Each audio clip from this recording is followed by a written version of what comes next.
There's no unrest. Release the dash cam video. Release the video. There's no unrest. Release the dash cam video. Release the video.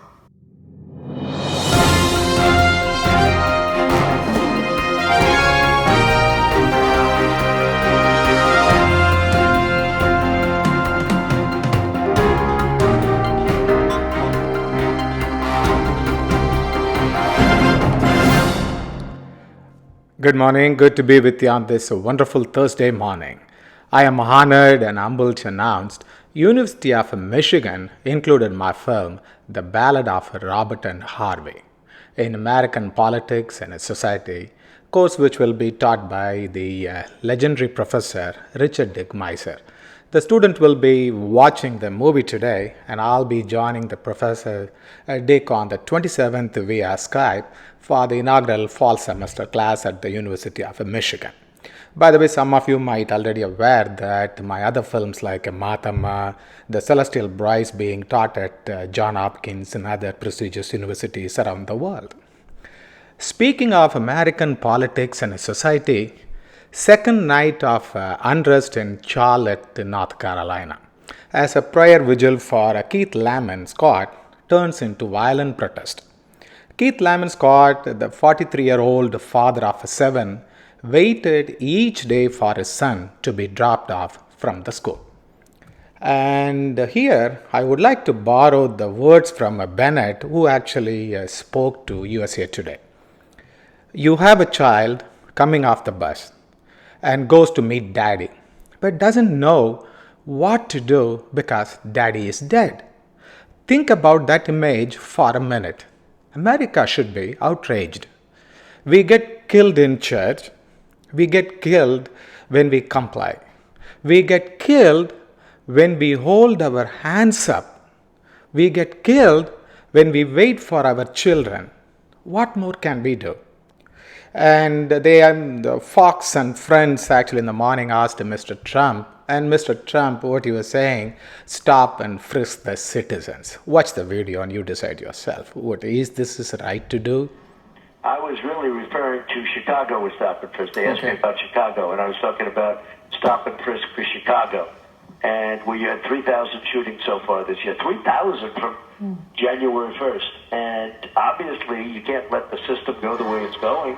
But I suggested stop and frisk, and some people think that's a great idea, and some people probably don't like it. But when you have 3,000 people shot and so many people dying, I mean, it's worse than some of the places we're hearing about, like Afghanistan, the war-torn nations. I mean, it's more dangerous.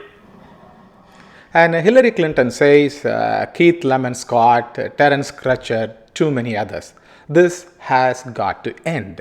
This is what Mrs. Clinton tweeted.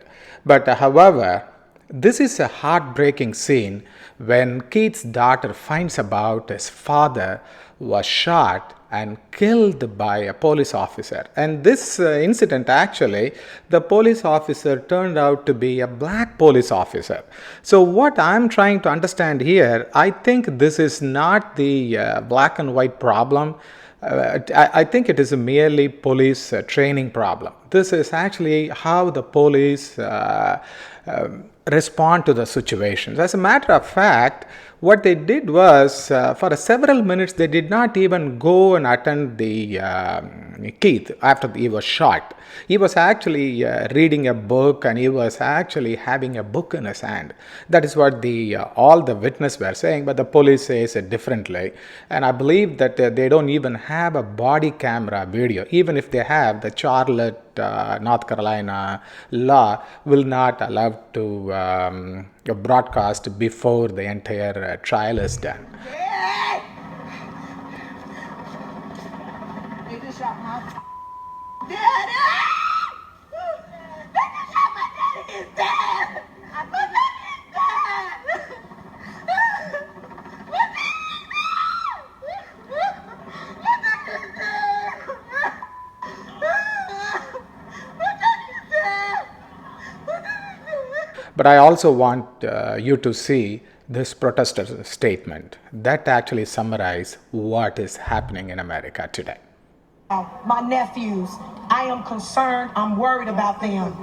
Something has to be done, whether it's our city leaders, whether it's our state leaders, these presidential candidates that are coming onto the scene. Something has to be done. There was a terrorist, New Jersey, New York. He was taken alive. They said they wanted to question him. So because of you wanting to question him, does his life mean more than our black men across the nation? It doesn't make